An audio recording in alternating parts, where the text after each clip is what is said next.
દિવસ આપ સૌ માટે ગર્વની લાગણી છે, કારણ કે આઝાદી પછી પહેલી વખત લાલ કિલ્લાની પ્રાચીર પરથી સંપૂર્ણ વંદે માતરમ ગવાયું છે આજે, જે આપ સૌ માટે, સમગ્ર ભારતવાસીઓ માટે આનંદ અને ગૌરવની લાગણીનો વિષય છે, કારણ કે 1937માં સાંસ્કૃતિક વિરાસત એવા વંદે માતરમનું વિભાજન થયું, જેને પૂર્ણ થતા ઘણો બધો સમય લાગ્યો, અને આજે ફરીથી લાલ કિલ્લાની પ્રાચીર પરથી સંપૂર્ણ વંદે માતરમ ગવાયું એ બાબતને આપણે સૌએ ગૌરવભેર જોવી જોઈએ। કહેવાય છે ને કે कुछ दर्द कभी सोते ही नहीं, वनवास खत्म होते ही नहीं, चौखट पे रहे जलते ही दिए, कुछ राम कभी लौटे ही नहीं।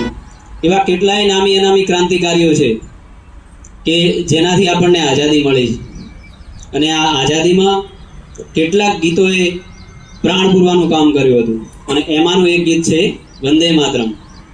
વંદે માતરમની રચના 7મી નવેમ્બર 1875ના દિવસે બંકિમચંદ્ર ચટ્ટોપાધ્યાયે કરી હતી, અને આ ગીતને 1886માં આનંદમઠ નામની નવલકથામાં સામેલ કરવામાં આવ્યું હતું।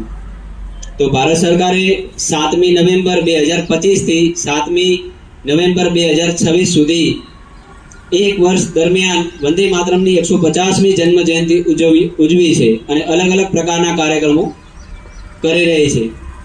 તો એને ધ્યાનમાં લેતા વંદે માતરમ એ એક મંત્ર છે, એક સંકલ્પ છે, એક ઉર્જા છે, જે સમગ્ર રાષ્ટ્રને એક કરે છે। અંગ્રેજ શાસનકાળ દરમિયાન કાશ્મીરથી કાંધાર સુધી અને કન્યાકુમારી કેરળથી કાશ્મીર સુધી અને ગુજરાતથી કાંધાર સુધી સમગ્ર રાષ્ટ્રને એક કરવાનું કામ વંદે માતરમે કરેલું। શરૂઆતમાં જોઈએ તો આ ગીત એક સામાન્ય નારો હતો, પરંતુ ધીરે ધીરે આપણી આઝાદીની ચળવળનો મહત્વનો ભાગ બની ગયું।